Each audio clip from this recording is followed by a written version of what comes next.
Good morning, everyone. So, in the last class, I have given you some homework. Have you done that? Uh, actually, I just want to remind you that in while you do the current affairs, always align it with the static portion. Otherwise, it will not be of useful exercise if you are not able to relate to the static portion. Because whatever questions are coming, they are not asking the current affairs. Rather, whatever is in the current, that portion is relevant more for the static portion. This is what you have to see. Why the if you see any question in the previous year, just try to relate why it has been asked. Whether it's in the syllabus, whether it's in a previous year question, whether it's in a current affairs. So whatever stays in the current, what is more relevant? Its static portion. Okay. So in the last class, we have discussed why there is a more pollution in the winter. Secondly, about the thermal inversion, and you have to prepare the causes and its impact. Thereafter, we have discussed about the what was the topic? Manipur crisis. In that, I have discussed in brief, like what are the challenges in the northeast. But yes, someday if some other northeast insurgency would come, I will discuss that. And I have discussed about the bilateral investment treaty. They have mentioned while discussing about the UAE that I will discuss about the West Asia. Now, luckily, in this week we had a news on the Israel Hezbollah case. So I will try to discuss about the West Asia history, and although I will go little deeper, so that you will be able to understand the newspaper articles, whatever comes on the West Asia, so that you should be able to understand the crisis. Maybe you will not get a chance to write in the exam that crisis in the West Asia, but it always remain in the news, so you should be able to understand. Clear? Uh, there are other topics also. We will see them later. Let's start with the West Asia.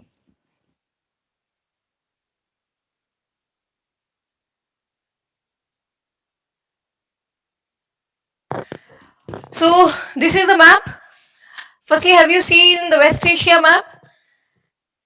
Okay, what are the West Asian countries?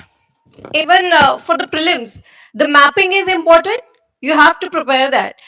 And now, although I say they are focusing more on Africa, Africa is now new area that UPSC is focusing, even in prelims and in the mains as well. But about the West Asia, they kept on asking from 2015 to 2021. But still, the questions can come again. So we have lot of previous years on the West Asia. We have lots of content in the news itself. Now, why they are starting focus on the Africa? Because from the Asia, the countries are also focusing now on Africa. In 2022, the question was after the Asia, now it's the time for the African growth story. So the same way they ask in the mains and in the prelims. Now look at the basically West Asia map. You have to see there is a Red Sea. So it's your homework. You have to learn which of the countries are basically bordering the Red Sea. This is how you keep on preparing for the prelims. And then we have a Mediterranean Sea here. So you need to remember the countries that are bordering the Mediterranean Sea. They have already asked this question. And above the Turkey, you can see the Black Sea. They have even asked about this, like which of the region, basically Turkey is between which of the sea, Black Sea and the Mediterranean Sea. And there are lots of straits here, and the Turkey was also in news during the Russia-Ukraine war. Now back to the West Asia. Here, basically Yemen. This is how you need to remember. The major part is Saudi Arabia. There is a Yemen. Then we have Oman. This is UAE, and but its tip is Oman. Here, in the last class, only I have told you where is the UAE. What's here? It's Qatar. Then we have a Bahrain. We have a Kuwait. Here is a Iraq, Iran. Then here is a Syria, Israel, Jordan, Israel, Lebanon, Syria, Jordan. This is also important area because the basically the junction of this area is a Golan Heights that has been already asked in the previous years. Clear? So Israel, above it is Lebanon, and Hezbollah organization actually is existing in the Lebanon. So I will go deeper in the Lebanon history first, so that you should be able to understand why Hezbollah organization was actually formed. Thereafter, we will discuss like why there is a conflict between the Israel and Hezbollah. But for that, you have to understand why Israel was even created. Actually, earlier there was no Israel; there was only Palestine.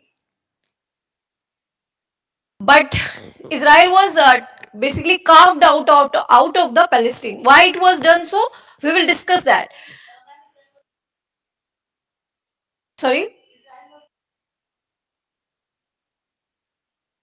Actually, there was only Palestine. Actually, the Israel are the Jewish people. They started coming out there and buying the land over there in the Palestine. But thereafter, basically, as they become the affluent and they had a support of the US also, I will discuss about that. What was the movement? Why the Israel was settled there? And what how the countries and the UN tried to settle the disputes between these two countries, and now, after that, why Iran is playing the role here? What is the conflict between the Iran and Saudi Arabia? This is what we try to discuss. Clear, so that you should be able to understand any newspaper article with regard to the West Asia. Let's look at the map again. Saudi Arabia, Yemen, Oman, UAE. On the tip of the UAE, what we have is Oman. Then we have a Qatar, Bahrain. Above it, Kuwait. There is a Iraq, and right to the Iraq we have a Iran. Then we have to come to this side, Syria, Lebanon, Israel, and the right of the Israel what we have is a Jordan. Then under this is a Egypt. So you need to understand even Mediterranean Sea and the Red Sea. What we have is a Egypt. This is also called as a Sinai Peninsula. So between the Black Sea and Mediterranean Sea, what we have is a Turkey, and Turkey is actually a junction between the Europe and the Asia. Egypt is between the Mediterranean Sea and the Red Sea. So your homework is you have to remember bordering countries of the Red Sea, bordering countries of the Mediterranean Sea. Okay? Let's move to the Hezbollah organization. So let's talk about the Lebanon history. I hope you have understood the location of the Lebanon.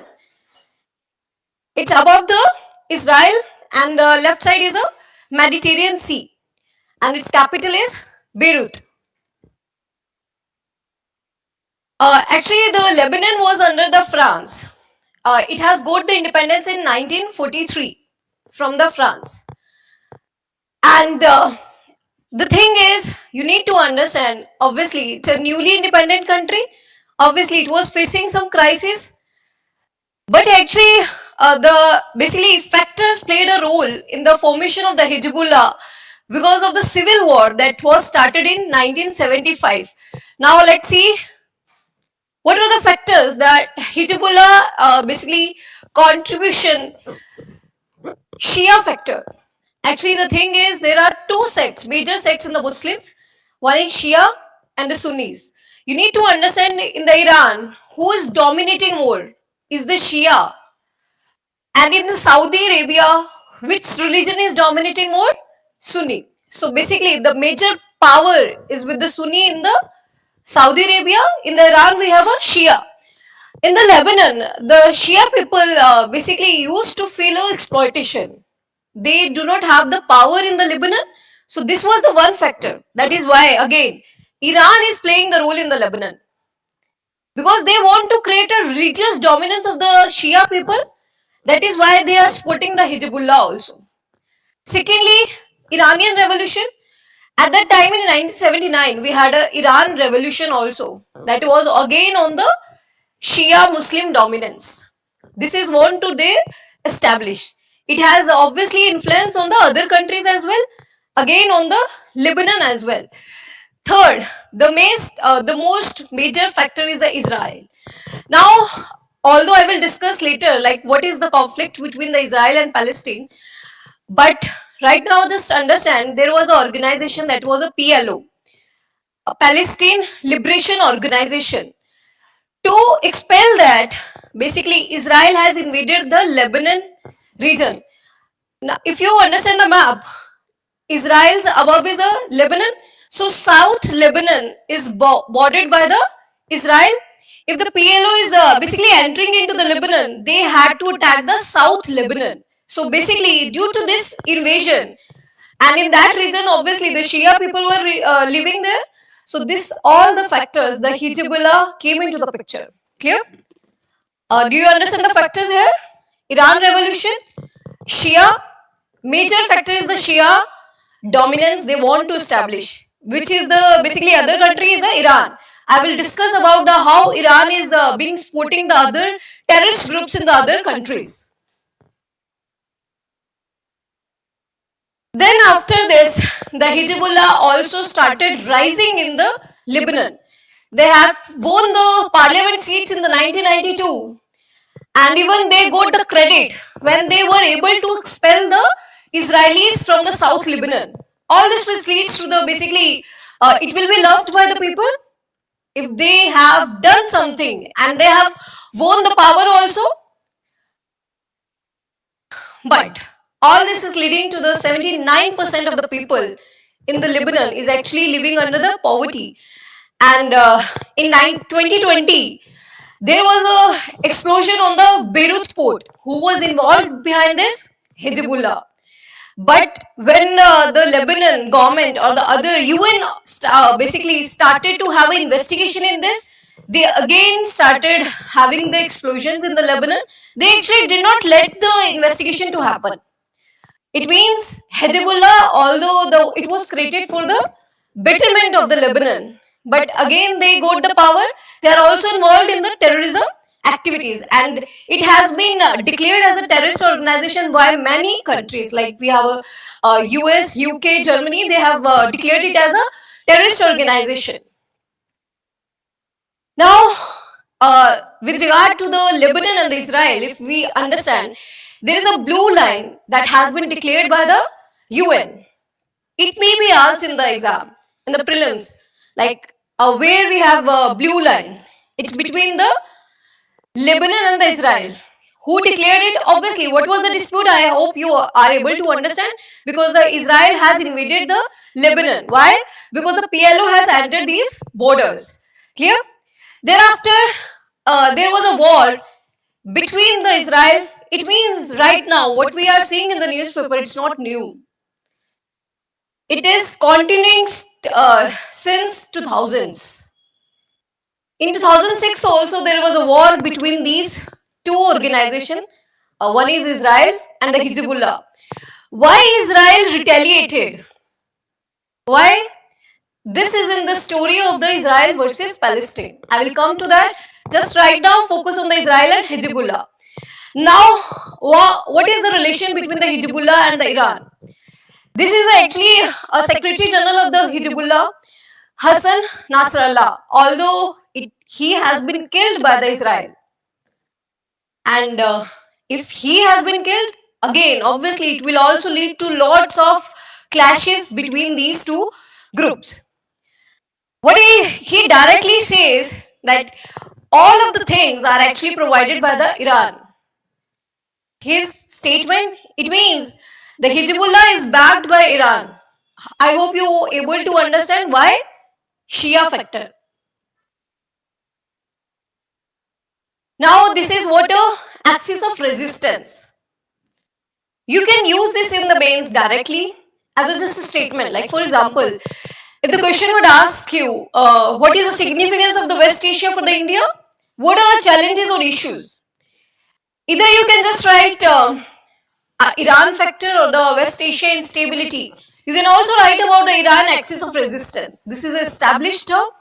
Maybe it would be asked in the prelims. It has not been asked since now, but you can write this in the mains. What it is? Basically, actually, Iran is supporting the terrorist groups in these countries. If you understand the location, you are able to relate. Then we have a Yemen. I will tell you the terrorist group is a, here is Houthis.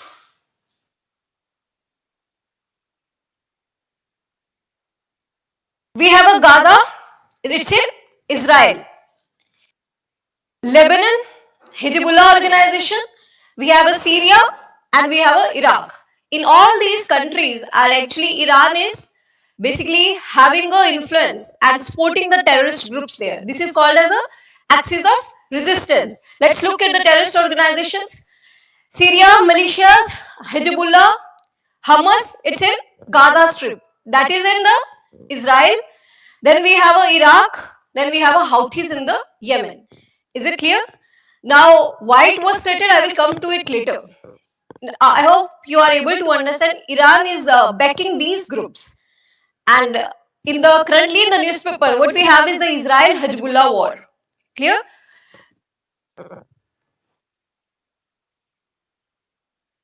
Now, the thing is, the last year we had a direct, we have seen a direct war between the Iran and Israel. Earlier, what were the Iran doing? Doing the indirect war with the Israel, with the use of the terrorist groups in the other countries. But when there was a direct war, obviously the clashes and the violence, instability in the West Asia will increase more. What was the direct attack by the Israel? Actually, the political leader were killed. I hope you understand who was a Secretary General of the Hezbollah, and then the Hamas political leader Ismail Haniyeh was also killed. Where is the Hamas? In the Gaza, in the Israel. And in the Syria, Israel has also bombed the consulate of the Iran. Then again, we had seen airstrikes from the Israel. The Iran also retaliated against this. It means it's all about the dominance. We are not able to understand why the actual fight is about. Some can say it's due to the religious dominance, but I think there is cannot be only a religious dominance kind of thing. This is for the manipulation of the people's minds. It's for, I think, political dominance, economic dominance. Who can actually establish itself in the West Asia is actually Israel. If the other countries would recognize Israel, the Iran will not be basically compete with Israel. Why? Israel has a backing of the US. And on the Iran, we always have a sanctions of the US. If the Israel would be recognized by these countries, Israel would grow and it become dominant in the West Asia. Other factor we can say, obviously the religious dominance could be, because in the Israel what we have is Jewish people, and they are still fighting between the sects of the Muslims. They cannot even obviously cannot recognize the other religion in that sense.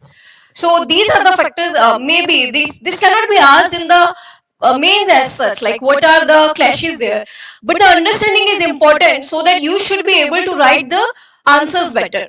Because in the mains, okay, direct and simple questions also come in the international relations, but they can go some analytical concept also, like why there is a West Asian instability, what role India can play there. If you are able to use the basically established terms or the name of the terrorist groups, it will give more legibility to your answer. Clear? Now let's go to the history of Palestine. Till now what we have understood is we have covered the map. Let's revise it. We have a Saudi. Under this we have a Yemen, Oman, we have a UAE. On the tip of the UAE we have a Oman. Then we have a Bahrain, Qatar, Bahrain, we have a Kuwait. Then we have a Iraq. On the right of Iraq we have a Iran. Left of the Iraq we have, what we have is a Syria. Then we have a, under this we have a Lebanon.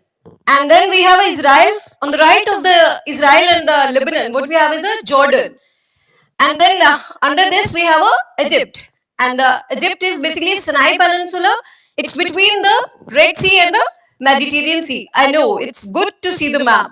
but it should be in your mind, because in the exam, in the prelims, they are not going to give you a map to see like where it is located.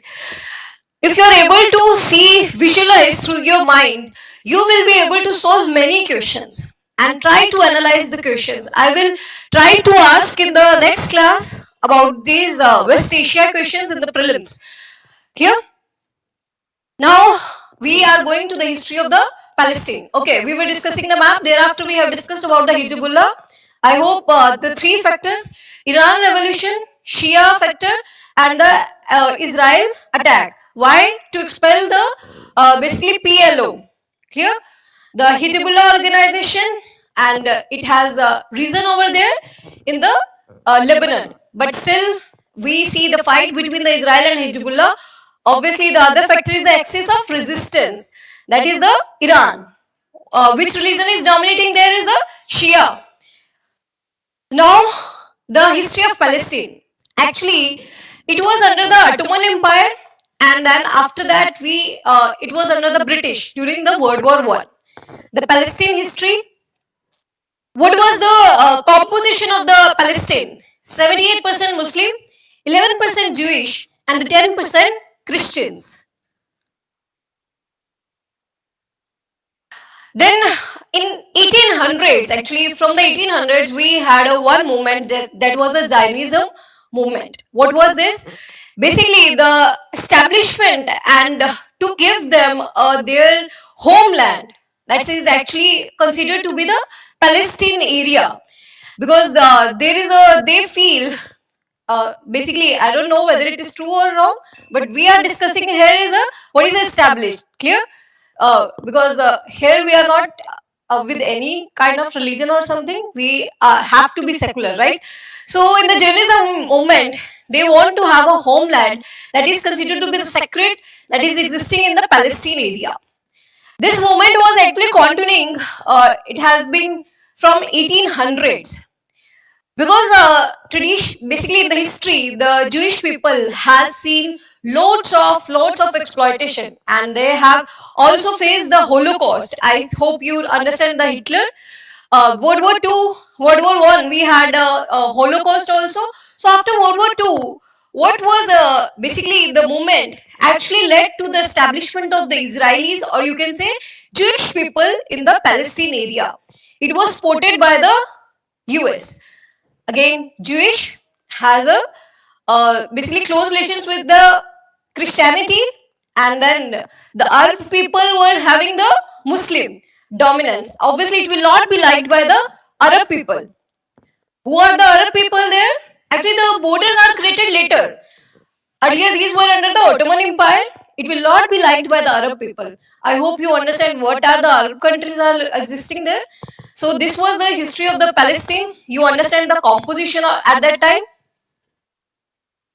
So this basically situation actually led to the UN.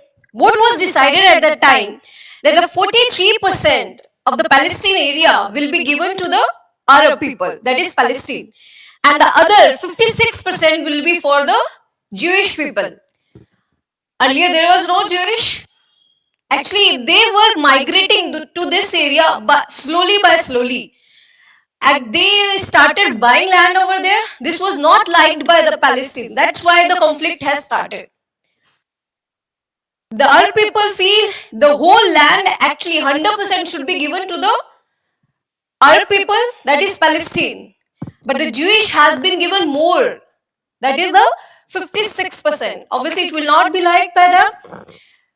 And the Jewish leaders accepted it, but the Arab rejected it at that time. And then we also had a war again. It was, sorry, 1947. So in 1947, the 46% was given to the Arab, and the 53% will be was given to the Israel. But still, although the Jewish has accepted it, they wanted to increase their area. That's why we had a war in the 1967. Again, Israel pushed out Jordan, and the Egypt seized the control, because the Gaza Strip, it's near to the Egypt. it was controlled by them, and this area was actually controlled by the Jordan at that time. And again, what was decided is the 78% Jewish people, 22% with the Palestine. Obviously, it will not be liked. Earlier, 46%, now just 22%. Why it is all happening? Actually, Israel is even not recognized by the West Asian countries. But the Israel has a backing of the US, or you can say Western world, and they have a dominance in the UN, obviously.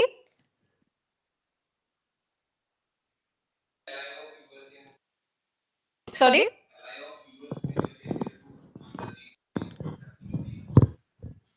Yes, I will come to that. There is a Brahim Accord also, like how the US is also making the allies, and Saudi Arabia is also basically with the USA in that sense. Again, that is why, because Iran versus Saudi Arabia. In the Saudi, what we have is the Sunni Muslims, and there is a Shia. Actually, we can say Iran versus USA, and then Israel with the USA, automatically it becomes Israel versus Iran. Now, the by that time, like after this, then we have started. We have given just 22% to the Palestine. The PLO came into the picture. This is how the PLO, Palestine Liberation Organization. Obviously, it will be considered as a terrorist organization by whom? Israel.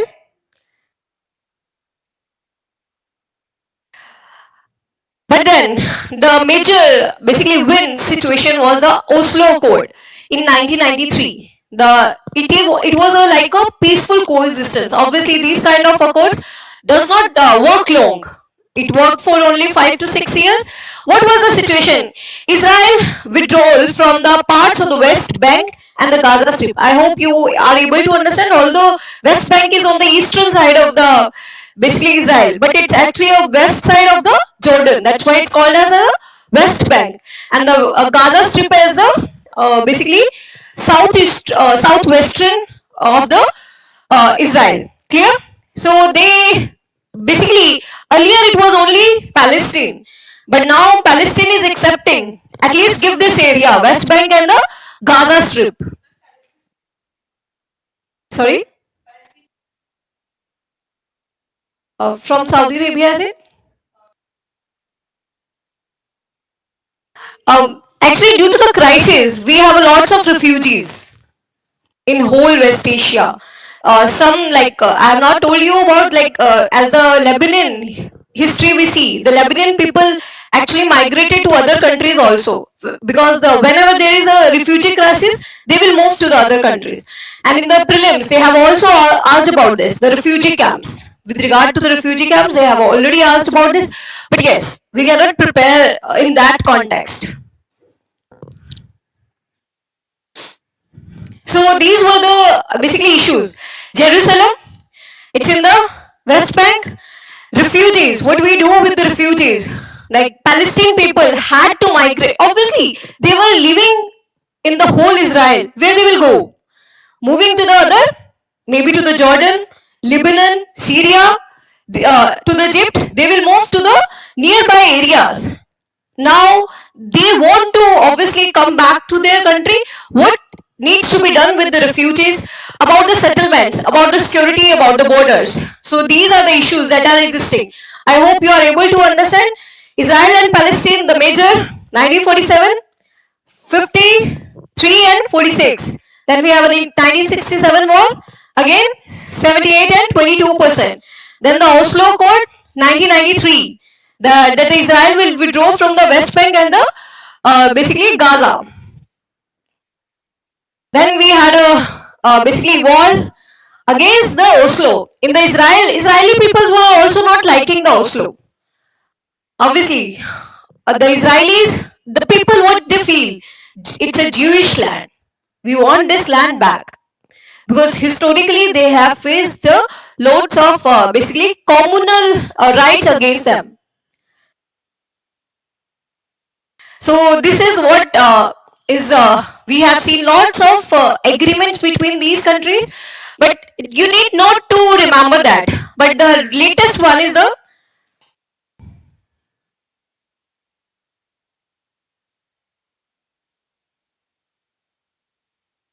and one more thing I have left is 1947. The UN proposed a plan. It is considered to be the two-state solution. So basically, we have found a solution by creating the two states, that is Israel and Palestine. This is called as two-state solution. How India was engaging?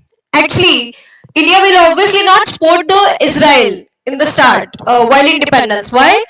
Because if we are supporting the Israel, what we are doing? We are also supporting the Pakistan.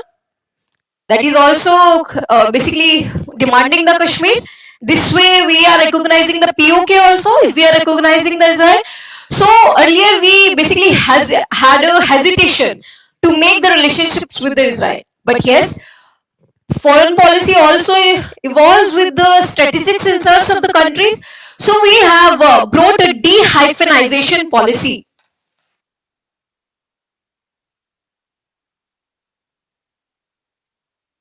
What is de-hyphenization?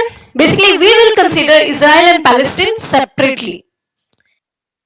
We will have a relations with the Israel separately. We will have a relationship with Palestine separately.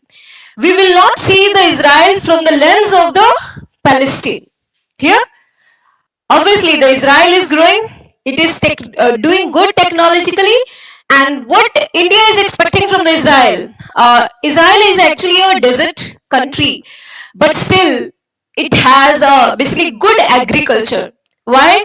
Because it is recycling its water 100%. So this is what we can learn to have agriculture in the dryland region. And secondly, we are also have the defense relations also, because it is doing good in the science and tech and the defense sector. Clear? So if the question would come on the Israel, on this lens, you have to basically show the relations between the Israel and India. Clear? Then we had a Abraham Accord. What was this? With the mediation of the USA, there was an accord and agreement signed between the UAE and Israel.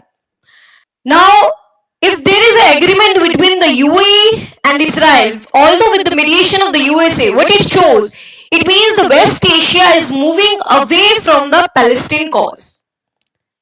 It was a good step. Obviously, it will not be liked by the Iran. Abraham Accord. Okay. In the last year also, we had a UAE in the news. I have told you, we have recently signed bilateral investment treaty with the UAE. We have signed a comprehensive economic partnership agreement with the SEPA with the UAE. And with the USA, we had a Quad. What is Quad? QUAD.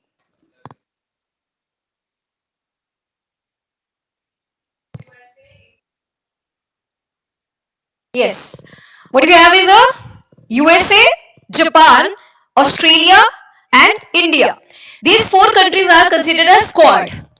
After the Abraham Accord, we have seen another term, that is a West Quad. Who is in it? USA, UAE, Israel, and India. It is also called as I2U2. I2 as in Israel, India, U2 is UAE and USA. Why Abraham Accord? Now you are able to understand why Abraham Accord is important. Why it has a historical significance? Because traditionally, historically, the Israel was not recognized by the West Asian countries. Clear? But with the as the now the UAE is with the Saudi Arabia, it was expected that the Saudi Arabia will also move to the Israel. Now Iran will play the role. That's why we had a war. This kind of the war comes. Like the Russia-Ukraine war, at that time we also have learned. Like as the Ukraine was about to join the NATO, that's why we had a war. So this is why the Iran had a war with the Israel. Iran has supported the Hezbollah or the other organizations to have a war with the Israel. Clear? So I hope you are able to understand. So Israel, Palestine, the three historical agreements you need to remember. One is the 1947 UN plan, two-state solution. It may be asked, So you should remember this. Two state solution. Then we had a 1967 war.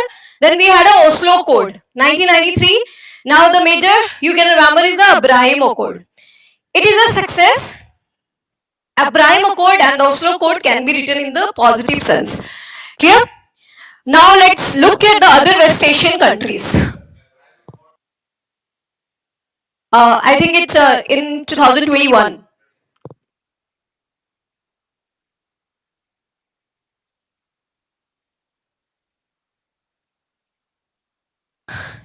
Um, we can see that map.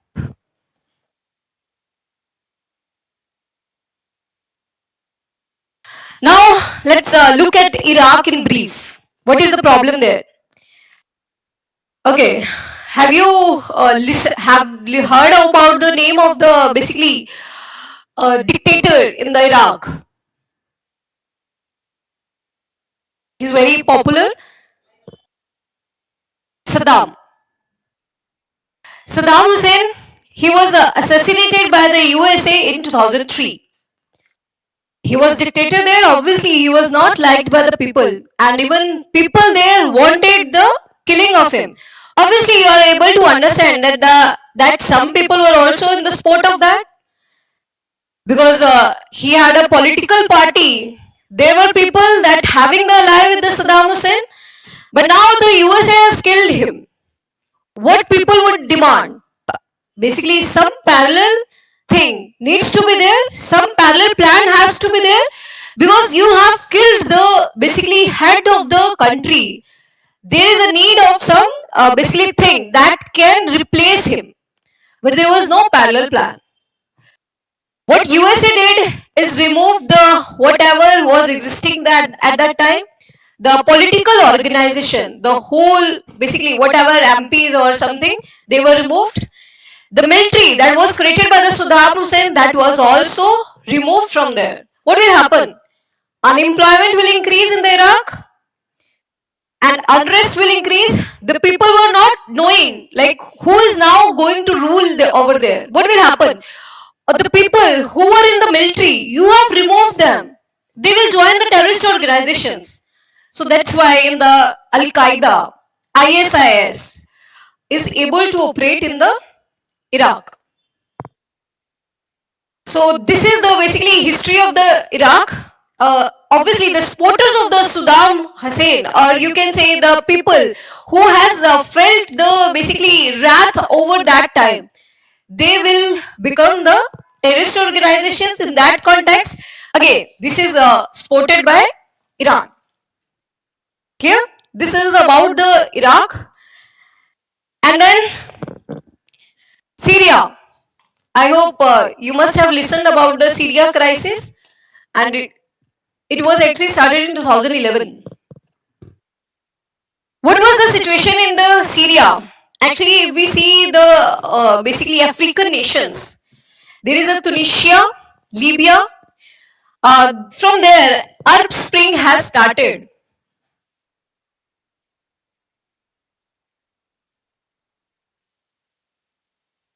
It has also been asked already in the prelims. Arab Spring has started. What it is? It's a movement, student movement, to get the liberation or independence. When it was starting there in the Syria also on the YouTube or social media, from there also students videos try to came. It's now the turn of the our ruler. We have to change him. So this is how the movement has spread out in the Syria at that time. But again, the government has tried to control the Syria. Most of the region, you can say around the 70% is actually under the Syrian government only. Who is basically ruling there? Bashar Assad. Obviously, he has also been treated as a terrorist by the Western world. Bashar Assad, the president of the Syria. Now he has under control of the basically you can say 70% of the Syria, but the other part is under the terrorist group. And it also remains in the news, the Syrian basically all countries or cities, sorry, cities in the Syria that remains in the news. You need to keep a track on this because they also ask the location of the cities that are remains in the news. But you should be able to understand why there is a Syrian crisis. From the 2011, there was a Arab Spring that has started from the Libya and Tunisia in the Africa that has moved to the Syria, and again of what it will lead to the unrest in the Syria. But then the other powers played a role. For example, Iran, it has been supporting the Syrian terrorist groups as well. And this war still continues. This unrest and it has basically demolished the major cities of the Syria, and there is a poverty almost around, it is said that around to 80 to 90% are actually people are living below poverty. There is no clean water, and there are a lot of basically communicable diseases are also there in the Syria. So this is what in the Syria. We have already discussed about the Israel. We have already discussed about the Israel. Hamas area, I hope you are able to understand, it's in the Gaza Strip. And then Yemen, same, Houthis. They wanted to take a group, basically control over there, and they are also supported by the Iran. And actually, Iran using these groups to have a influence in the other countries as well. Now let's look at the Iran. The sanctions are put up by the USA on the Iran with regard to the nuclear power, with regard to the crude oil. How many relations we have with Iran? We are importing the crude oil, but whenever the USA would put sanctions on the Iran, we will not be able to import oil from the Iran. It means there is a problem while maintaining the relationship between the Iran and India. Now, you need to learn this.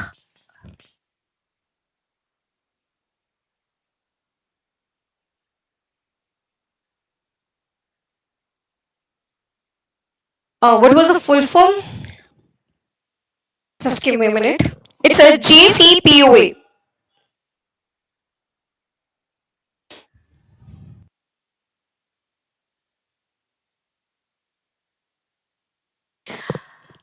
Joint Comprehensive Plan of Action. It was an agreement that was signed in 2015 between USA, France, Germany, and Iran. What was the agreement is like the Iran will basically remove its nuclear plan.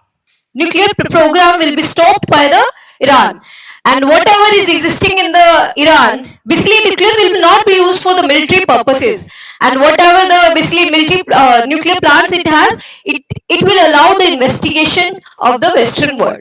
So this was a JAPOA that was in 2015. It's a nuclear deal. It's also important. Why? Because if the USA will withdraw from the JAPOA, what is happening is now again the USA is not recognizing that Iran is following the nuclear plan. Clear? So this is what I have to discuss about the West Asia. And right now what remains in the news is the Israel versus Hezbollah. We are also war between the Iran and Israel. I hope you are able to understand some part of it. But let's write some of the question on the West Asia right now. I want to see whether you are able to write in that sense or not. I hope you are, I know that you will not be able to give the examples as such, but let's try a simple question on the West Asia.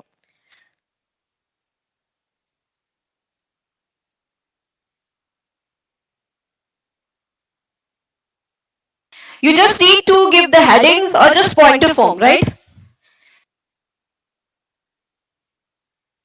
Significance of, you can write it at the back of the notebook as well. It is just for the practice of yours.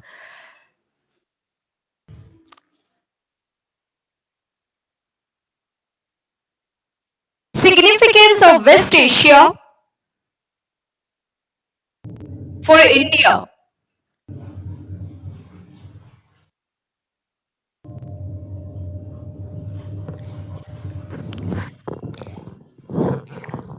How the recent changes is complicating the situation or relations, how the recent changes is complicating the relations of West Asia with India.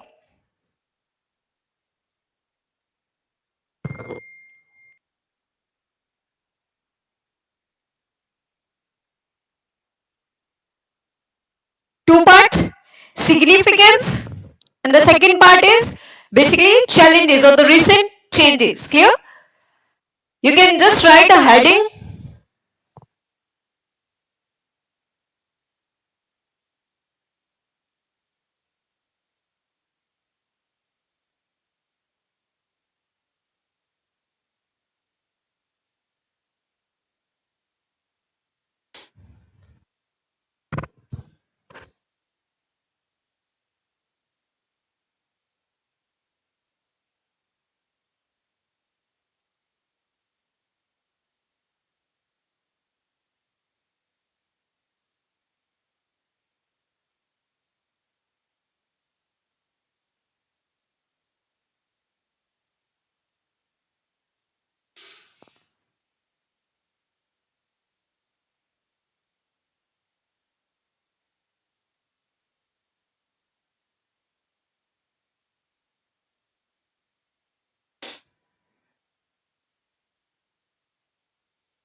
Five.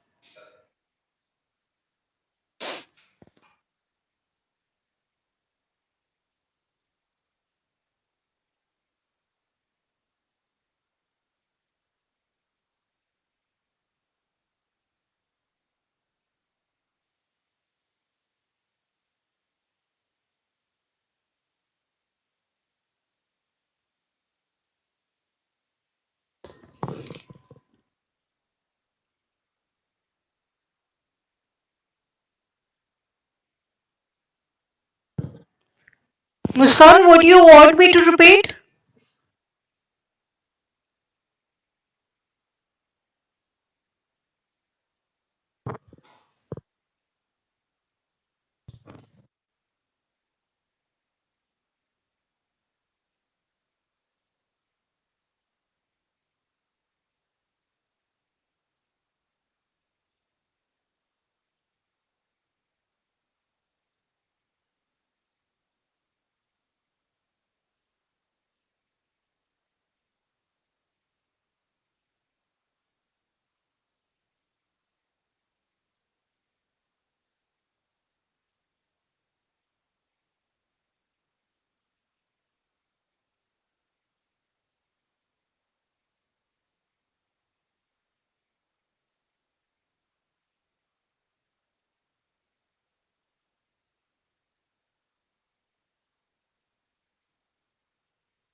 Okay, joint comprehensive plan of action.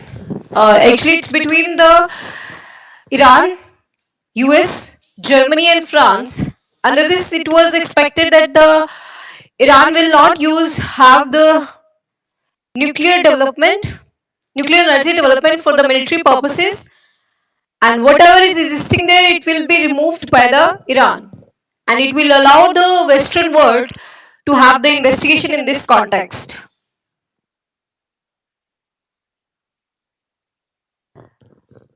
Okay. Now, what was the question? It was. I was not expecting you will write basically exact or the basically ideal answer. It takes time, but you should start the journey at least. It takes I think 4 5 months, and even it requires a lot of courage to write something, even a one line. I remember my days as well. So it was not expected at all, but just don't hesitate to write. Clear? So the simple, at least from the question, you should be able to understand. There are two parts. You will write some intro, you will write some conclusion. We will refine it later. But okay, as we are writing about the West Asia and the Iran, oh sorry, India, what you can do in on the paper is making the simple map to show the West Asian countries. I know you cannot draw the exact location of it, but at least you can draw. This is what we have a West Asia. This is what we have a India.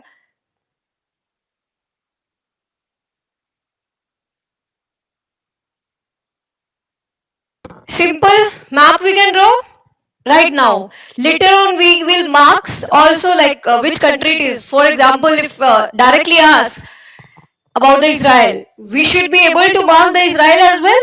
But right now, you can mark this. You can even mention the countries over here only, like what West Asia we are talking about, right? Thereafter, the question is about the significance. Right points, obviously the crude oil. Okay, what it is the crude oil? It's a energy security. I'm just giving you the heading, you will fill it later with the examples, with your knowledge. It means energy security should be the point in the while you write the answers in the international relations. Then we have a defense relations. It means this is also a important point for the IR whenever you are analyzing any country. Defense relations, and or you can write about the strategic partnership between the countries. You have not even mentioned about the SEPA. This is what? Economic significance. Some people have mentioned about the tourism, but the tourism not should be the basically we are going there.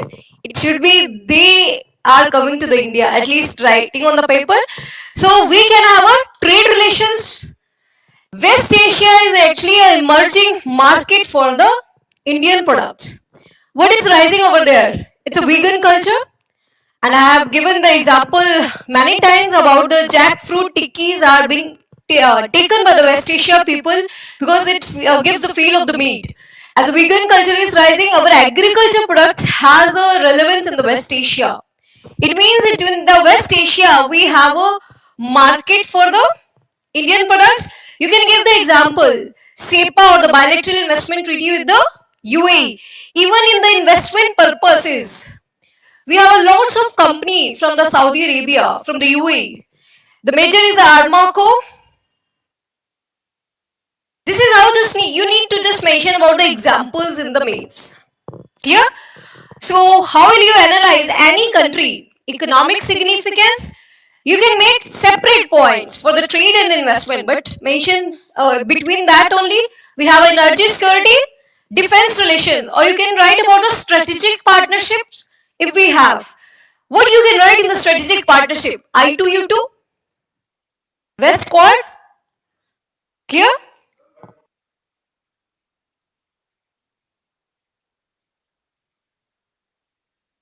This is the significance only. It will create the trust. Even the West Asia is charging the Asian premium on the other countries while giving the crude oil. we will be have a better negotiation with them on that context. Even if we look at the economy context, earlier there was a rupee that was used by the West Asia. Actually, the rupee of India was actually used by the West Asia. But then we had a devaluation of the currency. I don't know whether you are able to understand the devaluation or not, just decreasing the value. Right now, I'm not going into that. With that, what happened is they have moved to their own currency. So we can increase the India's dominance over in the West Asia. And you were right in that point. Yes, this is also giving the access to the Mediterranean Sea. This is also giving to the access to the European countries and even the African with the countries also. It can create. Okay, it's not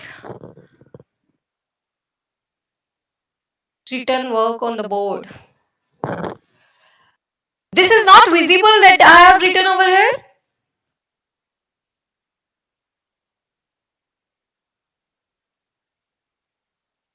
Okay. So energy security, defense relations. You can write about the strategic partnership, economic significance. If any point can come of the science and tech. That's what I have told you. Israel technology with regard to this. Even there is a mission of the UAE that is a hope mission. That's for the Mars and India has helped in that. Hope mission of the UAE. Even we can engage with them in the context of the science and tech. Nobody talked about the diaspora of India. And even this is in your GS2 syllabus.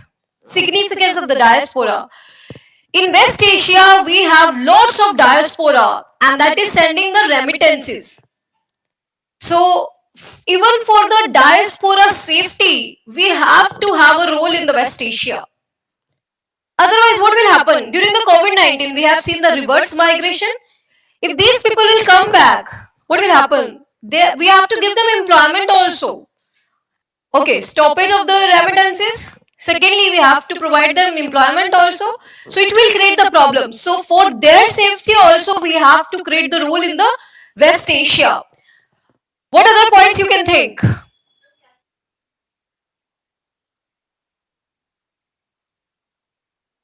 European, you can give the example of, yes, over here, but rather write about the Indian infrastructure, what, how we are engaging in that.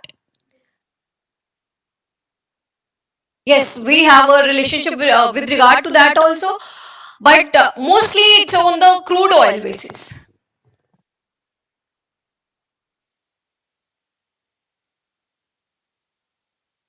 Yes.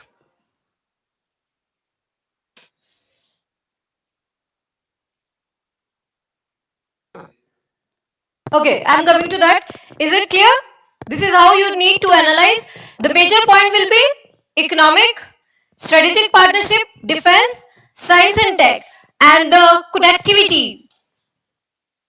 Here in the connectivity, you will talk about the infrastructure creation. So these are the major points. Keep this in the mind while writing the significance. You will get 1 point, one example of each for every country by the time. Clear? But on this basis, you need to think. Now, the recent changes or challenges in the West Asia we have, right?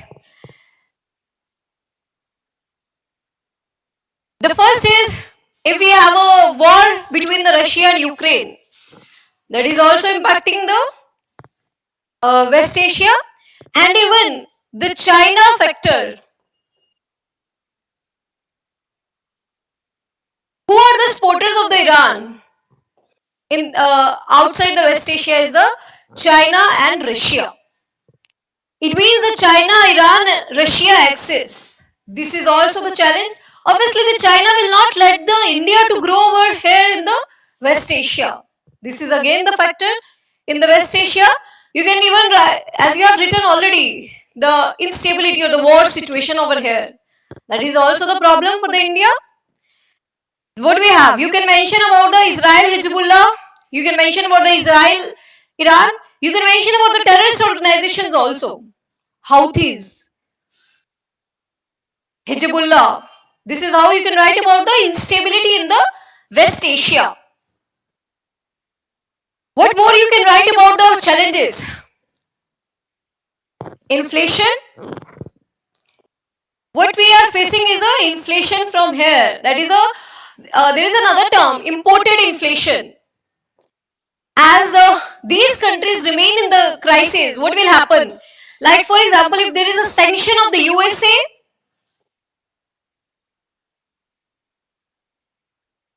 on Iran, it will reduce the supply of the crude oil. If the supply of the crude oil will reduce, the prices of crude oil will increase. So this is why the crude oil prices are increasing. We can say we are also facing the imported inflation. You can obviously write about the diaspora relevance also here while writing about the challenges.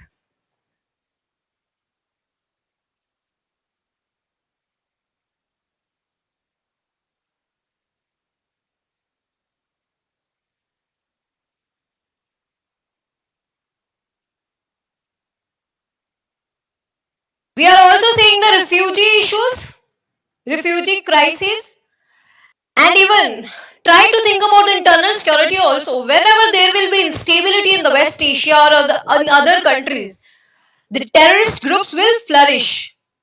They will also give the support to the radicalization in India.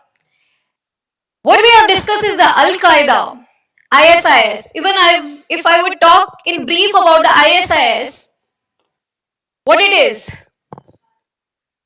Islamic State of Iraq and Syria. Actually, earlier it was ISI only, but they have started basically increasing its influence. They have included the Syria also. They also call themselves as a ISIL. This is Levant. And even this was asked in the prelims.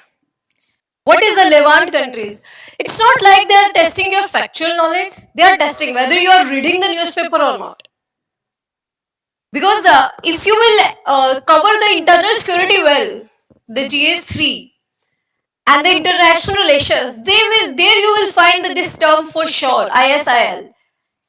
On that basis, you can mark L. Okay, Levant. What is Levant? Have you remember the location of the West Asia? Eastern Mediterranean countries is actually called as Levant. What it is? These countries.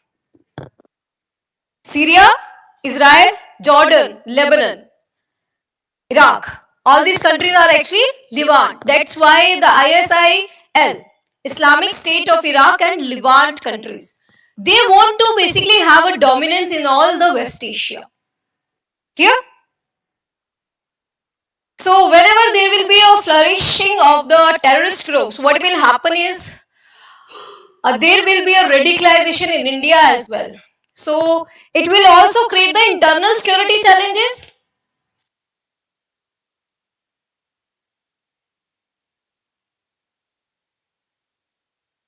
And if there will be poverty, it will not be able to engage.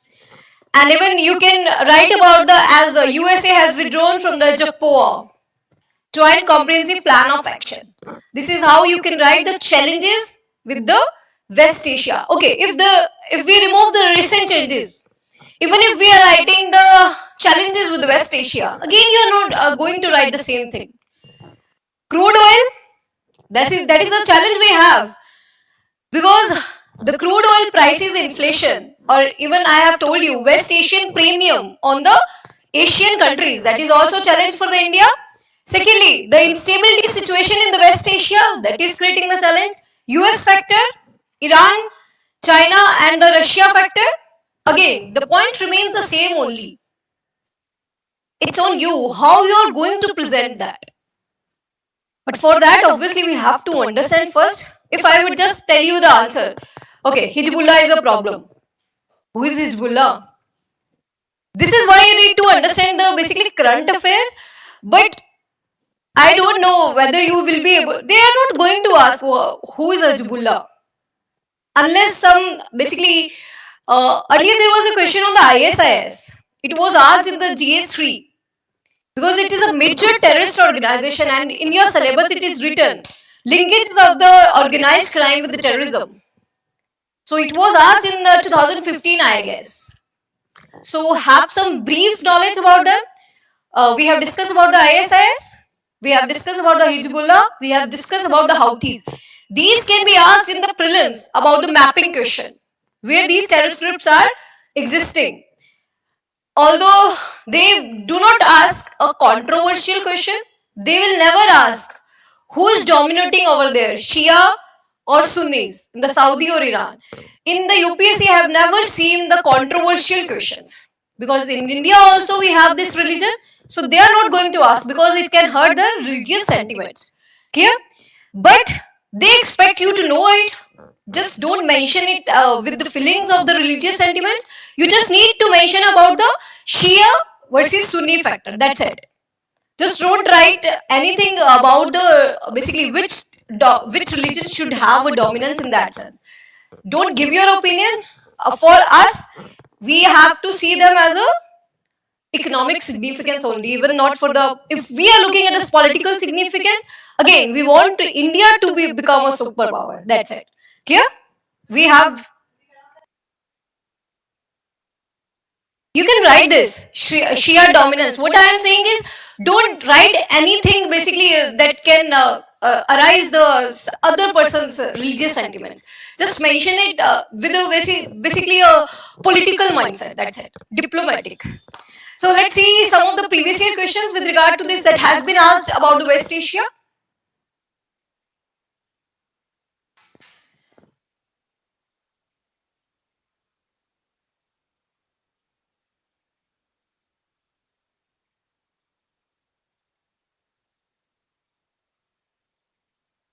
The question of the India's energy security constitutes the most important part of the India's economic progress.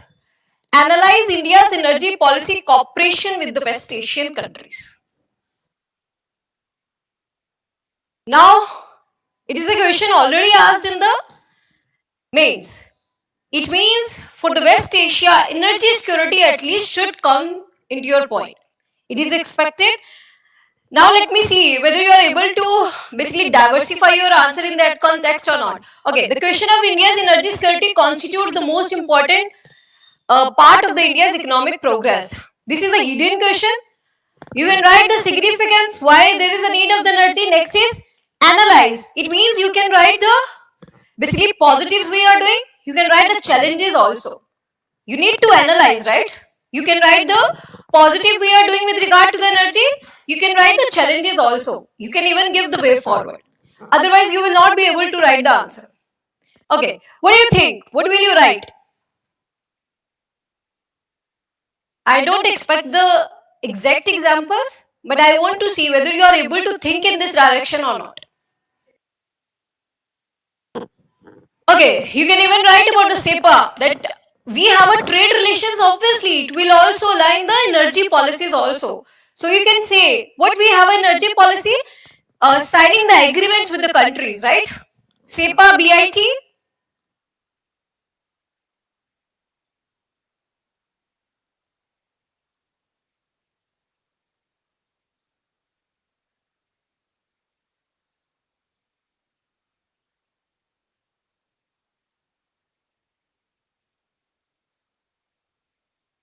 Yes. Basically making the alliances.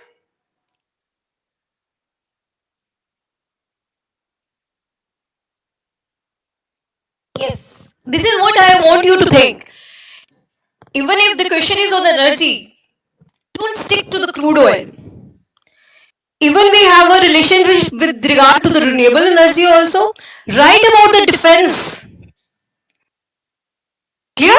So here, although what will come to your mind is the crude oil only. But don't stick it here. And they have asked about the policy. Try to diversify your answer. Whatever you know. This is what I am telling you. You can write only those stuff that you know. You cannot create over there. But how you present your answer as per the question demand, this is what you have to develop. Clear? Yes, definitely.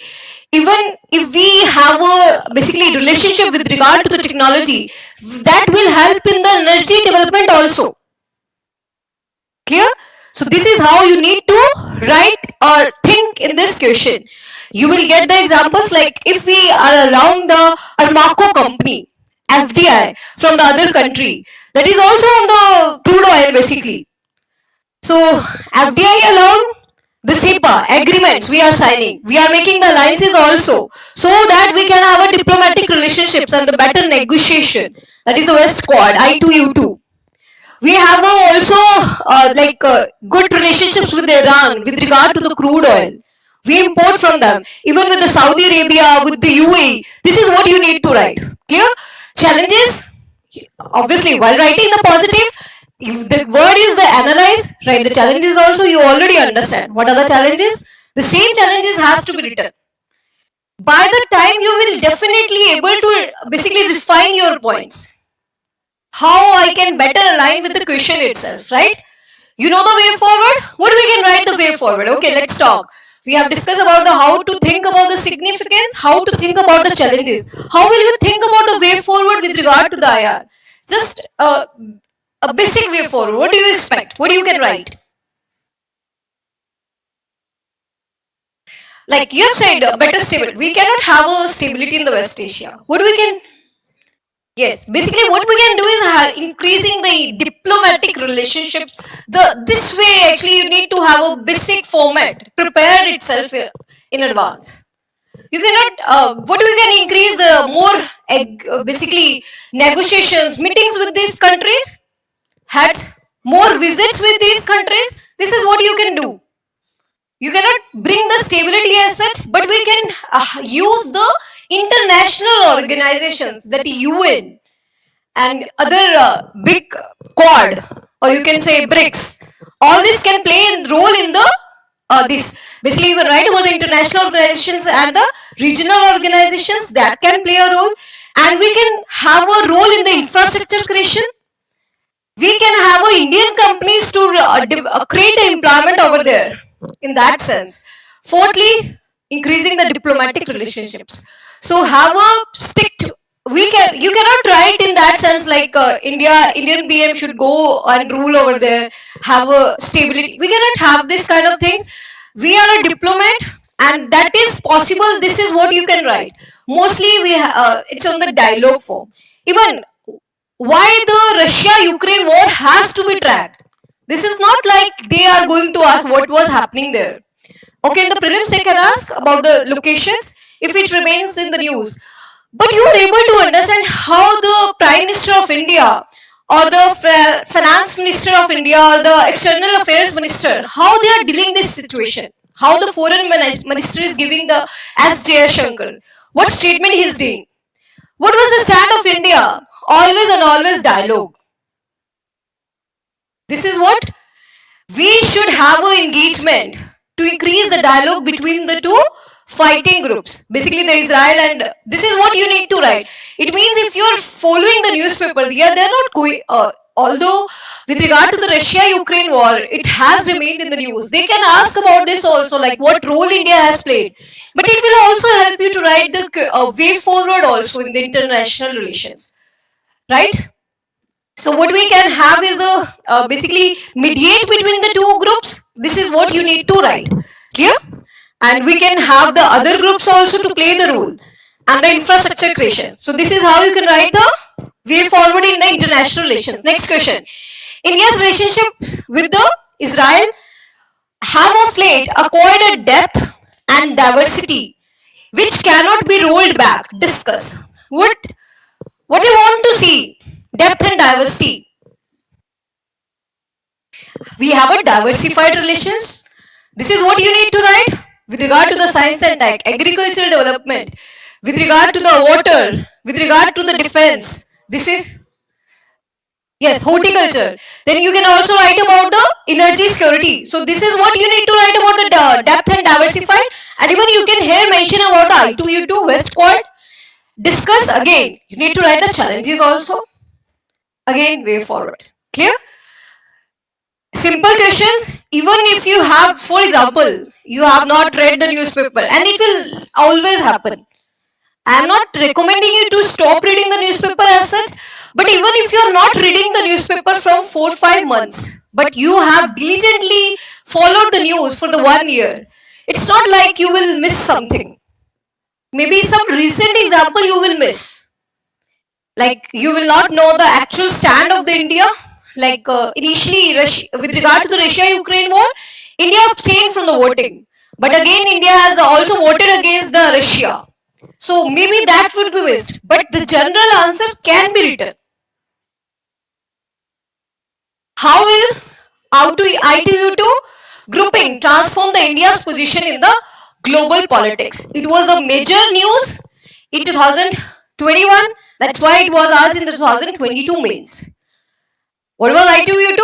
You understand how it is changing the transforming the India's position in the global politics? You are able to understand. It is playing the role as the West Asia is moving away from the Palestinian cause.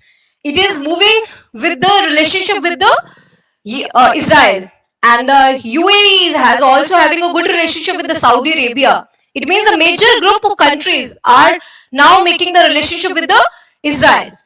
So how again it will transform India's position? You will write the positive. It will also increase the basically say in the West Asia, even with regard to the energy security also, with regard to the defense relations also.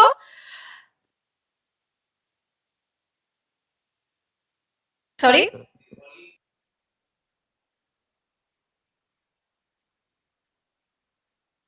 Oh yes, you can even write that. Too little cash, too much politics. Leaves the UNESCO fighting for the life. Discuss the statement in the light of the USA withdrawal and its acquisition of cultural body as a anti-Israel bias. Actually, the thing is, when the Israel has attacked the Jerusalem, that is considered to be the sacred place, then the basically UNESCO has put the sanctions on the Israel. Then the USA has withdrawn from the UNESCO. This was a major news in the 2019 at that time. That why it was asked. So why it was asked? Because it is the important area for the UPSC. It's not like it's a new area or West Asia. They are focusing. I am telling you, from 2015 to 2021, they have focused on the West Asia. It will stay again also because we are also engaging with these countries. Now we can have expected the question on the UAE. Definitely, even if the direct question is not asked as such, you should mention about that. Clear? Next question. In what ways would the ongoing US-Iran nuclear pact controversy affect the national interest of the India? This is why always whatever you are reading, try to see what effect it will have on the India. How should India's respond to the situation? What it is? Again, way forward. So for that, you should also understand the poor agreement, Iran, Germany, France, and the USA, as it can be asked in the prelims as well. And the USA has withdrawn from this. What was the agreement? You have to understand. It will affect the national trust of the India. Why? Because India has a good relationship with Iran. India is importing the crude oil from Iran. If the USA will put the sanctions, and even India and Iran has a trade relations also, that will also reduce. If there would be sanctions of the USA on India, this is what you need to write about the national interest of the India. How India should respond? Again, you cannot write like US, we will let the USA sign it again or something. You cannot do that. You can just mediate. This is what we can have, and we can use the other basically, like for example, if we have a meeting in the with regard to the UN meeting is held. Basically, if the some heads of the countries are coming over there, we can have a sideline meeting with those nations. So this is how you need to write in the international relations. Sorry? Yes, there is a Chabar port. Yes, I can even tell about that.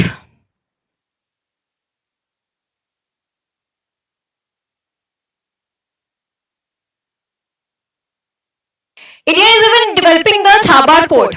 That can even mention in the national interest of India. As India is creating the infrastructure in the Iran, that is a Chabar port. Why it is developing? Okay, if we see the map of the India, there is Iran. What it is here? Pakistan, Afghanistan, India. As if we see the map of India, to go to the Afghanistan, if we go by road, we have to go through the POK and the Pakistan, you can say. So to have a direct access to the Afghanistan, we have developed a Chabar port here. So to the Chabar port, we can directly access the Afghanistan bypassing the Pakistan. But there is another port here in the Pakistan, that is a Gwadar port, that is being developed by the China under the CPEC, Comprehensive Partnership Economic Corridor. CPEC corridor, it's a part of the OBOR, One Belt One Road initiative of the China. It's near to the Chabar port. This is also creating the problem for the India. Clear? So it can be asked, as already it has been asked in the prelims. Chabar port. It's in the Iran. Clear? To have a direct access to the Afghanistan.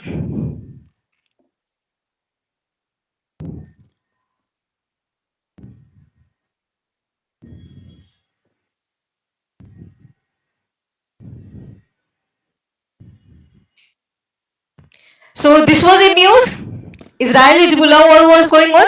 We have understood what is Hezbollah, and now from now onwards, if there is an article on the West Asia, if something is news, try to read that, because you will be able to understand. You are able to understand the regional politics.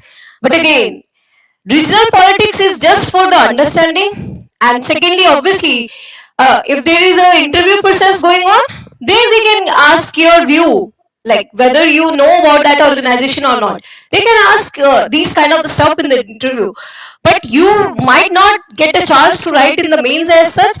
But what is required is, what will it have influence on the India's interest? Clear? From that lens, try to analyze. And if you are reading something like what Indian government is doing, try to use this in the way forward as such. Like, this is what we need to do.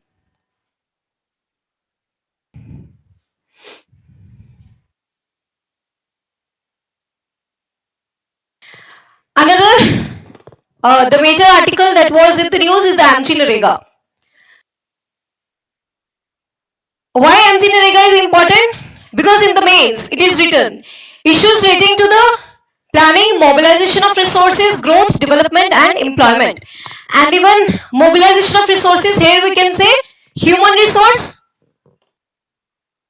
and directly employment is written. Okay, what is AMG Narega?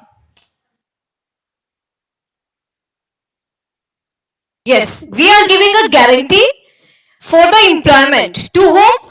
Rural people, for all adults. There is not like only the below poverty line people can come.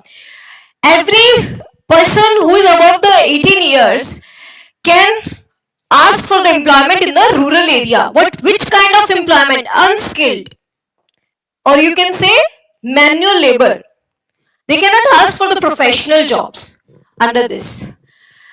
How much guarantee is given? 100 days guarantee. If the person has registered and has not given the employment, that will be given a allowance also. Unemployment allowance will be given under the AMG Narega. Who is actually implementing this scheme? Gram Sabha. At the ground level, they are implementing the scheme. Now, why this was in news? Let's see. Under this, the major Amji-Narega Act, it has given a right to work. It means we have moved from the approach that earlier the charity mindset the government had, like if we are giving the food, we are giving some money, but now we have given a right-based approach.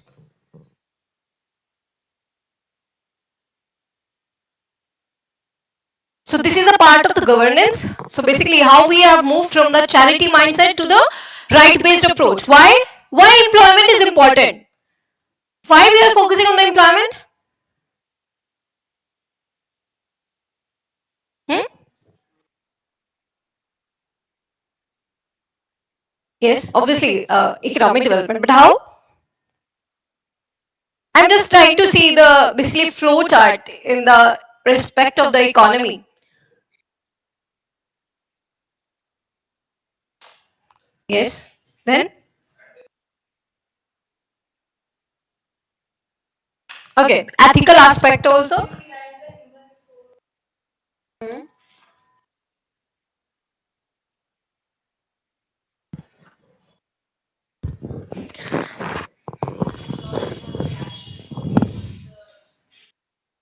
Sorry?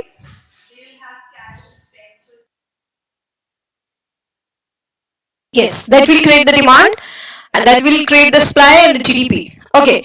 Why I'm talking about the employment? Because unless you don't understand the employment significance as such, although everyone was thinking this is a very lame question, everyone knows this is important. But you should be able to relate to the economic indicators. Then only you will be able to write the general answer of the economy in the GS3. Why employment is important? Because if you're just giving the money directly rather than employment, what will happen? Next day also you have to give. If you have given him the skill to get employed, what will happen is he will be employed. It means the poverty will reduce. As you said, the employment, they will have the cash, it will create the demand in the economy. If there will be demand, there will be supply also increase in the GDP. That you have said, economic development. If there will be economic development, there will be FDI also, investment will come to the country. So employment is important for the long-term stability and the long-term development of the country. Clear? So that's why we had a employment generation scheme in the name of the Amji-Narega in the rural area. Why in the rural area it is more important? Because in the rural area we have a dependence on the agriculture. The major occupation is the agriculture, and we know that the agriculture distress is going on. The simple term disguised unemployment, what it is? Although 5 people are required to work over the farm, but actually 10 people are working. It means the additional 5 people are not adding any productivity. The same work is done. This is called as disguised unemployment. This is mentioned in the 9th class NCRT. So this is why we require a Amji-Narega scheme. Clear? Now it has given a right to work. I hope you are able to understand with the context of the governance, right-based approach. The problem, the recent article is on the number of workers has been deleted from the Amji-Narega. Now, in the prelims, how it can be asked is, they can ask about the reasons. Under which reasons Amji-Narega workers can be removed. Now, if this would be asked, everyone would say this is a factual question. How somebody can prepare about the Amji-Narega scheme. But why this was asked? Because it was in news. Okay, let me see, show you the reasons. Okay, these are the states under which basically the number of workers have been deleted. The data shows the basically criteria or the reasons for the removal of the workers' name from the Amji-Narega scheme. They are not willing to work. Duplicate, okay, not willing to work reminds me of, do you understand what is unemployment? Employment opposite is unemployment. What is unemployment? Okay, willing to work. Next. What other criteria? That is a working age group. Okay, what is the other criteria?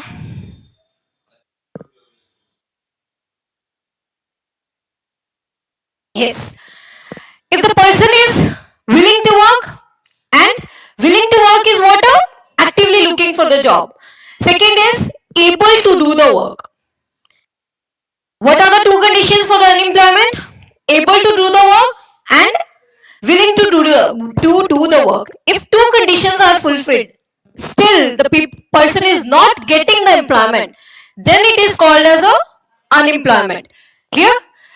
Now, as they are not willing to the work, we are remove that duplicate job card. So this is also the reason, if somebody has taken a duplicate the job card while working in the MG Narega, now you can use this in the issues. If they would ask what are the issues in the MG Narega, you can write this.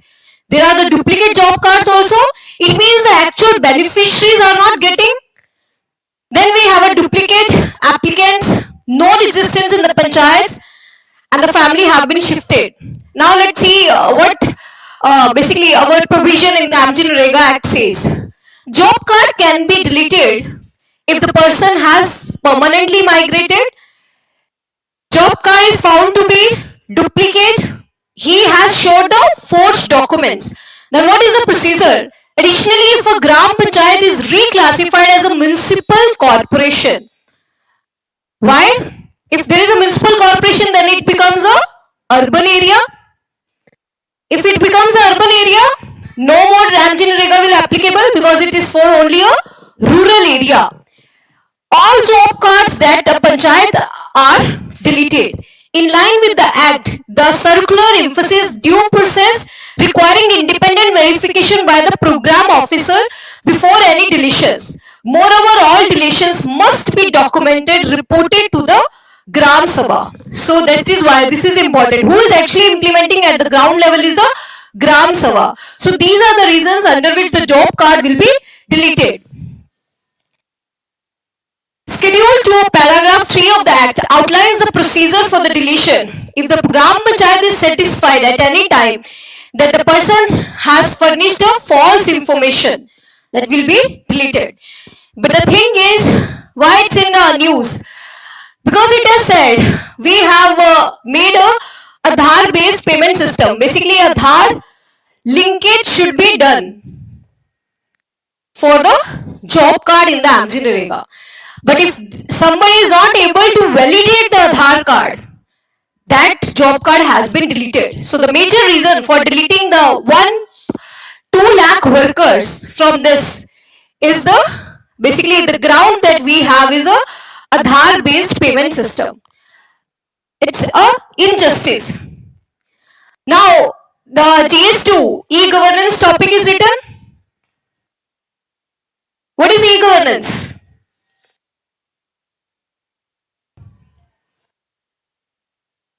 Sorry?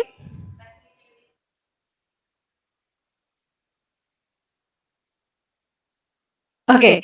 What is governance?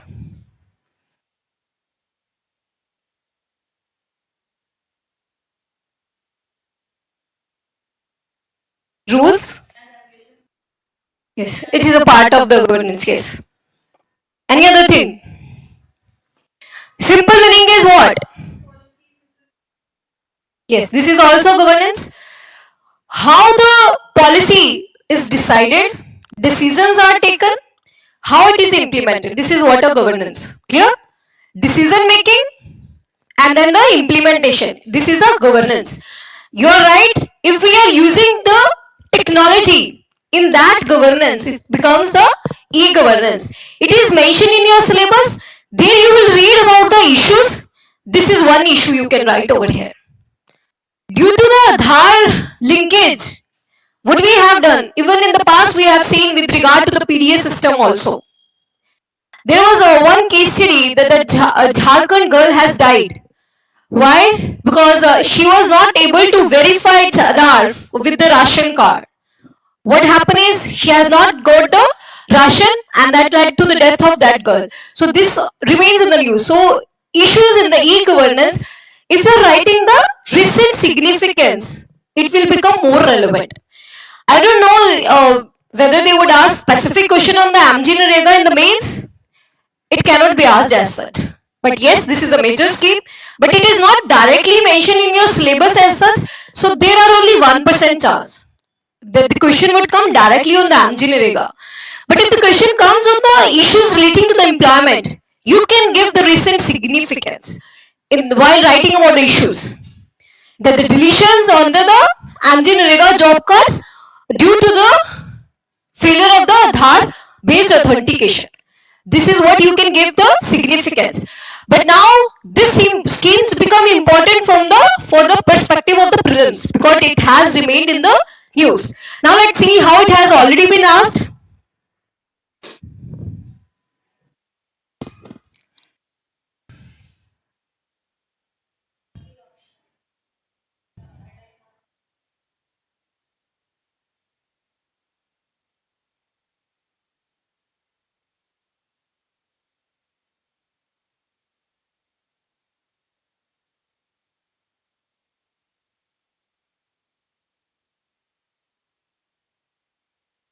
B. Let's ask. Who wants to mark A? B. B. C. D. Yes, Payal, what's your answer?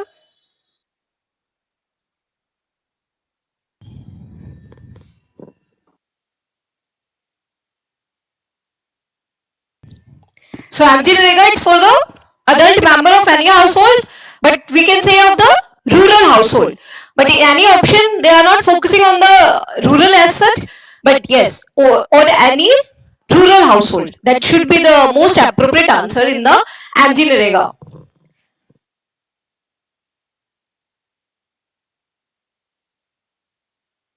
Let's write one question with regard to this.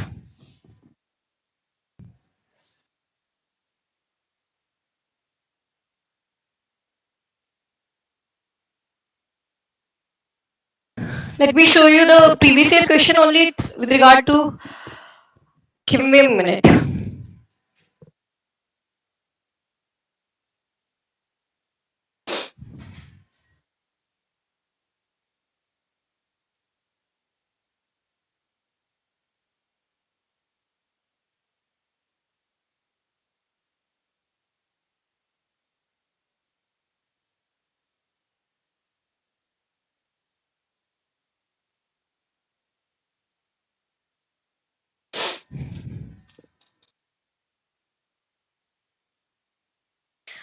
Okay, I'm giving you the question.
One more thing, online students can share their answer over this my mail.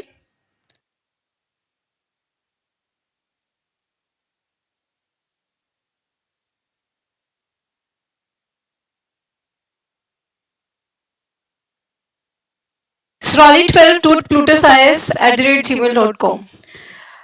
Is it done?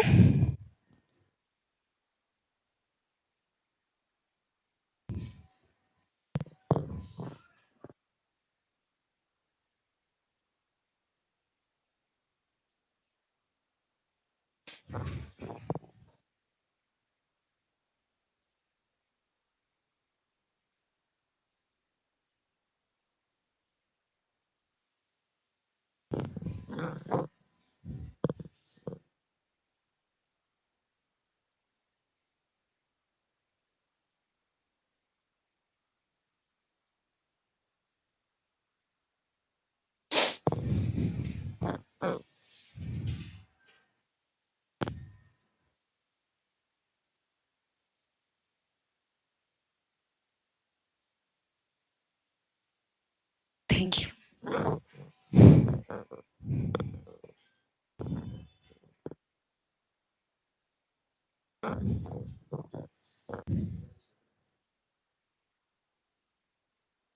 Sorry. Able to work.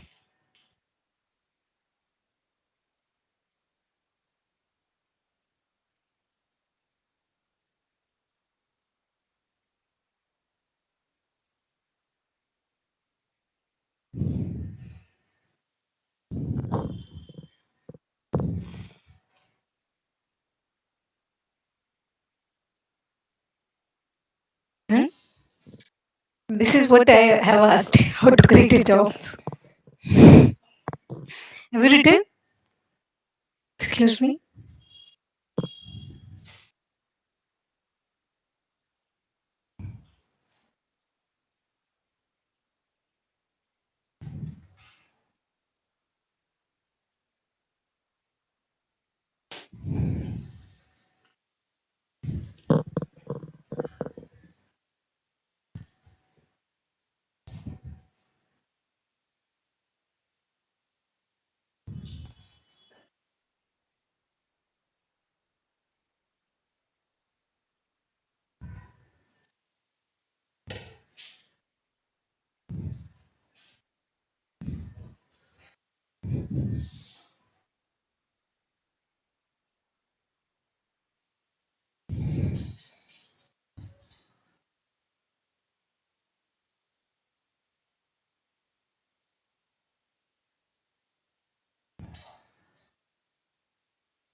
I was expecting better.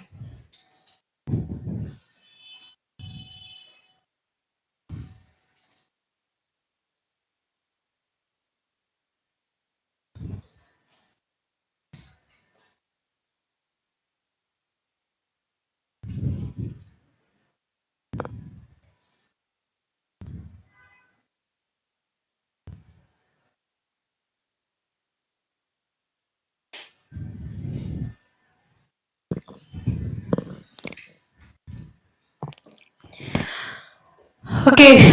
How can India can tackle the problem of unemployment and also discuss the challenge with regard to it. So there are two parts. Firstly, you will write about the challenges, then the basically the way forward, how the India can tackle. And for the answer writing, there is an introduction. You can define the unemployment simply, and you can even give the data also. Like how much we have of unemployment. It's around 7%. You can write as per CMI. Then, what are the challenges that you need to make a heading? Challenges with regard to the creation of unemployment. Obviously, if you understand the challenges, the way forward are the same. We need to address the challenges only. What are the challenges in the employment creation? What do you think? Okay. Okay. Somebody has also mentioned about the population is a challenge. I always want to say population should not be mentioned as a challenge. Rather, unskilled population is a challenge. Basically, we need to write lack of skills. This is a challenge, not a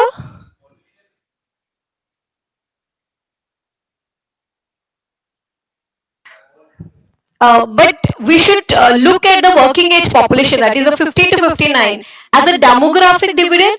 But to capitalize as a demographic dividend, we need to provide them skills in the jobs. Although I know the population is a challenge, but don't write it on the paper. It's we cannot write in the negative way that population. Okay, there is a topic population associated issues in the GS when they write the issues with regard to the population, that the stress on the resources and all. But here, write the unskilled population is a challenge. Or you can basically prepare the data also with regard to this. Write that as per like NSSO, only 2.98% formal. Just ignore the data right now. We are just focusing on the thinking process right now. Like again, I have already told you, if you read a newspaper article, try to think from your side. What do you think? What are the issues? You are also a citizen of the India. We always say the government cannot create the jobs. Why it is not creating? This is what you need to understand. Okay, unskilled population, or you can say the education related issues are also there. What we have is a rote learning. I've seen a people doing BCom, BBA, as there is an option to do the practical question either or the theory question. Just prepare, cram the theory, just ignore the practicals. What will happen is they do not even know the basic meaning of the something, that basic terms.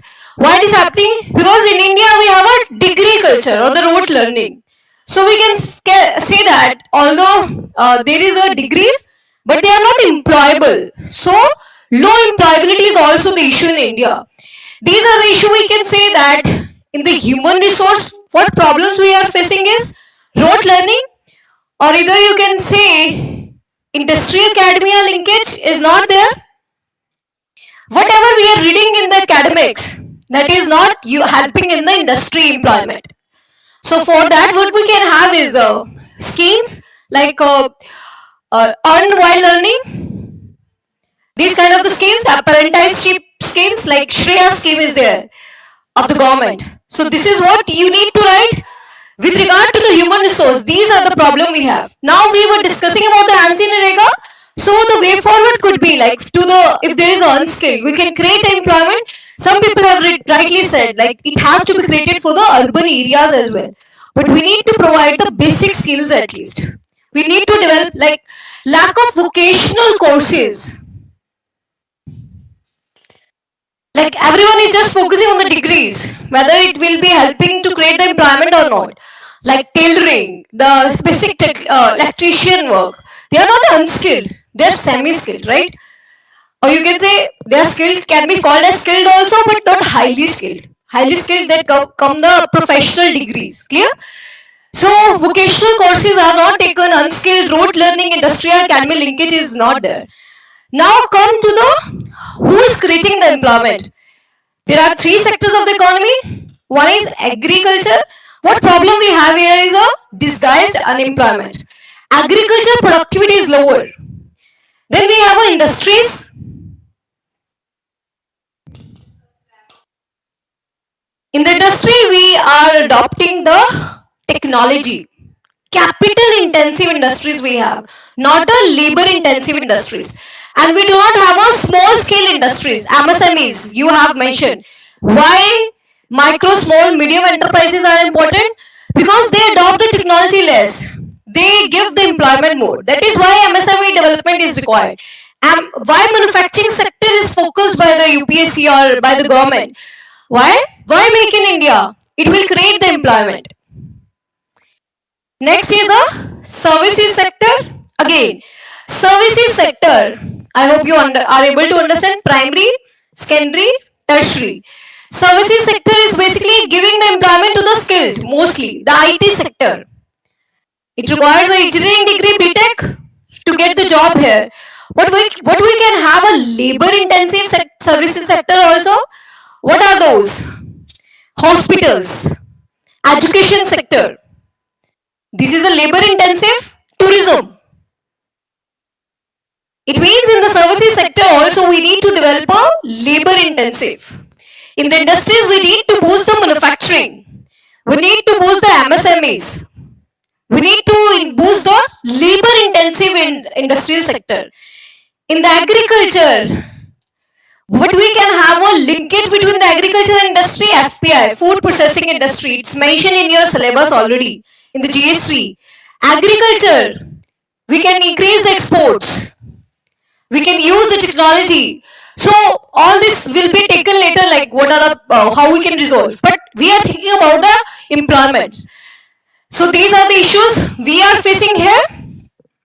Now, what are the issues actually that is creating the problem? It always lies in the factors of production: land, labor, capital, entrepreneur, governance, technology, R&D, whatever you can think. There are many. So these are the issues you will keep on reading in the newspaper. So these are the issues. Someday we will go deeper into these, like what are the issues there. But I hope you are able to relate it to, like why there is a lack of employment generation. Why there is a lack of ease of doing business. Why the government is focusing on the ease of doing business. Why the government is saying minimum government, maximum governance, to ease down the governance system so that we can have an investment from outside. And even you can write low FDI is also a challenge, low investment. Even the labor is not skilled. Even the labor point is coming from where? Factor of production. Clear? So this is how you need to analyze the employment. Even if I would talk about the like Rega scheme, definitely you can mention about this. Like even if we have a government schemes, there is also corruption. The actual beneficiaries are not getting the point. Or you can say challenges with regard to the e-governance. Nobody has used the word e-governance. The Rega Aadhaar validation, that is creating the problem. If you have read it newspaper, it's not like you will write the whole answer with regard to the Rega, but you can mention briefly into it. Why I am giving you the question? Just to give you the feel like how you will use this as an example in the paper. Just for that. I know you are not able to write the ideal answer, but that day will never come. At least we should start thinking about it. Clear? We will come, anyways, it remains in the news. It will come again. Employment. We will again look into it, but I hope you are able to understand the topic. What is the significance of the Rega? If I am not telling you why it is important, where it can be used, if I would just tell you about the Rega, you will never use this as an example in the mains. So this was the news articles. One nation, one subscription. This is a scheme. Basically, the national subscription will be taken by the government for the international research papers, and it will be available to all. So it will be used as an example while writing about the R&D. Clear? It can be asked in the prelims or the other exams. So one nation, one subscription, it's just a factual scheme. You can read about that. Global Plastic Treaty. The negotiation has started in 2021 and recently it remains in the news. So let's see, we will follow this global plastic treaty later also. Now the copyright issue, I have already told you, IPR, intellectual property rights. What is copyright? Like the artistic works, like the music, author of the book. All on this, what we get is a copyright. Now what remains in the news is like the big tech companies actually publishing the news of the, like for example on the social media, you get basically crux of the news articles. There is a InShorts app. What is happening is the actual newspapers like the Hindu, Indian Express, all these newspapers are not getting the benefit or the revenue from due to this. So what they want is a compensation, a copyright claim from the big tech companies like YouTube, we can say, or you can say Twitter, Instagram, all the this. So it remains in the news. How will you use it? It cannot be asked like this, what was the issue? It cannot be asked in the prelims as such. But why it can be asked in the prelims? Because IPR is in the syllabus. They will ask you about the copyright. There is no need of the registration of the copyright. You get the automatic registration of the copyright in India. Like for example, if you have written some article, if you have written copyrighted material, it's copyright. You need not to register it with the government in India.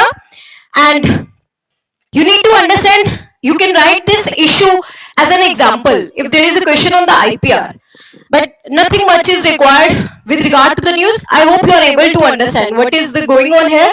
If even if the article come on there was a news editorial, but I don't think that is relevant for your exam. But what is relevant is to cover the whole intellectual property rights. You have got the copyright issue, and there was another controversial issue also with regard to the Delhi University case. What was that?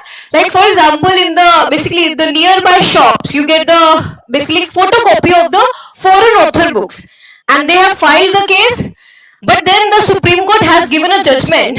But if some part of the book has been given as a photocopy to the students for the educational purposes, this is allowed, because those foreign author books actually are sold at around 5,000, 4,000. But if it is photocopied, it is available at a reasonable price, so this is allowed. So this can be used as an example while writing about the intellectual property rights. Is it clear? Later on, if some article would come on the patent or something, we will deal all the intellectual property rights in detail. But as of now, just revise the mapping of the West Asia. In the next class, I will test some questions on the West Asia.